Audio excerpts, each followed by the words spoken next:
Hello cuties, welcome to million Telugu codes.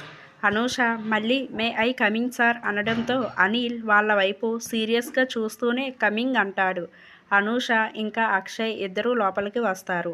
Anil సీరియస్గా అక్షయ్ వైపు చూస్తూ మళ్ళీ మీకు ఇంకో అసిస్టెంట్ కావాల్సి వచ్చారా అంటాడు. అనిల్ తన వైపు కోపంగా చూస్తూ ఏదో చెప్పేలోపు అక్షయ్ లేదు సార్, ఏదో తోడుగా రమ్మంటే వచ్చాను అంతే.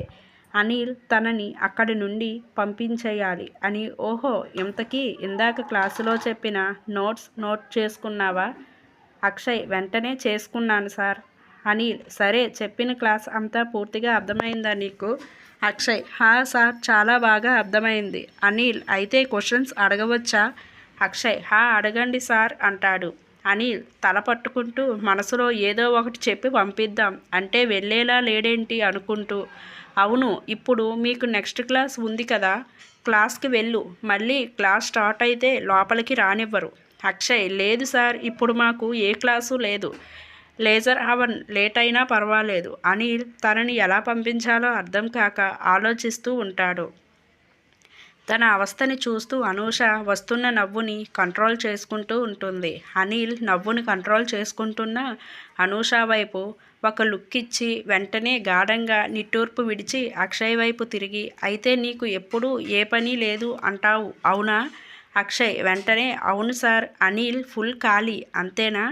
అక్షయ్ హా సార్ అంటాడు. అనిల్ ఓకే అని పక్కన పెట్టి ఉన్న ఒక 2 బుగ్గలు తీసి అక్షయ్ చేతికి ఇస్తూ, ఈ బుక్లో పేజీ నెంబర్ 65 నుండి 70 వరకు ఉన్న మ్యాటర్ని ఈ బుక్లో రాసి పెట్టు, ఓకేనా?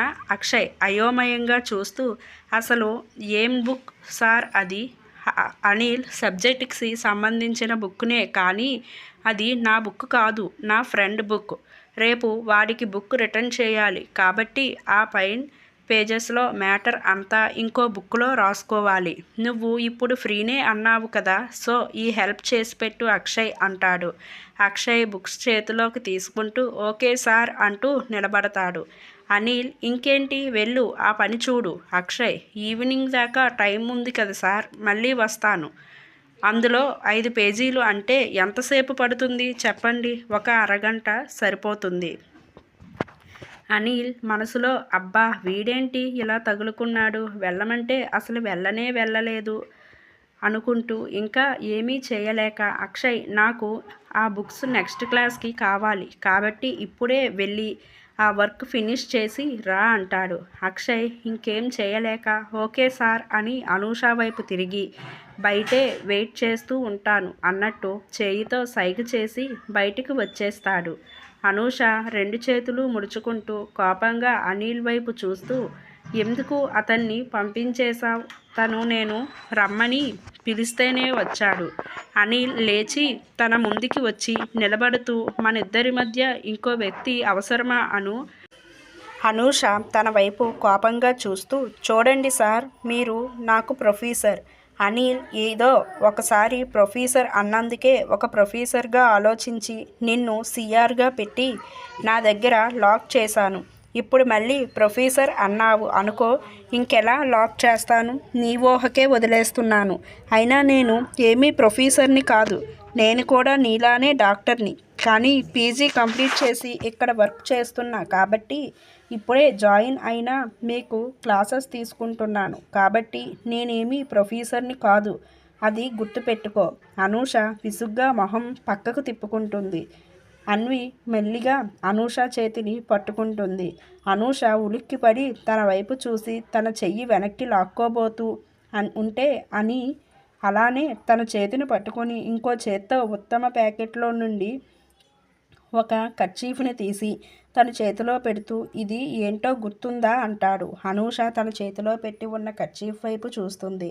దానివైపు చూడగానే ఏదో సంఘటన తన కళ్ళ ముందు మెదిలి అలానే అనిల్ వైపు చూస్తుంది. అనిల్ ఇది జస్ట్ ఒక కర్చీఫ్ మాత్రమే కాదు అనూష, మన ఇద్దరి మధ్య ఉన్న ఒక అందమైన జ్ఞాపకం. అనూష వస్తున్న కన్నీళ్ళని కంట్రోల్ చేసుకుంటూ మళ్ళీ అనిల్ చేతిలో పెడుతూ, మీ జ్ఞాపకాలని మీ దగ్గర పెట్టుకోండి సార్, నాకు వాటితో పని లేదు. ఎందుకంటే నీకు అవన్నీ ఒక అందమైన జ్ఞాపకాలు ఏమో, కానీ నాకు మాత్రం అవన్నీ నేను మర్చిపోవాలి అనుకుంటున్నాను. చేదు జ్ఞాపకాలు అవి గుర్తుపెట్టుకోవాలి అన్న ఫీలింగ్ కూడా నాకు లేదు అని వెంటనే అక్కడి నుండి బయటకి వచ్చేస్తుంది.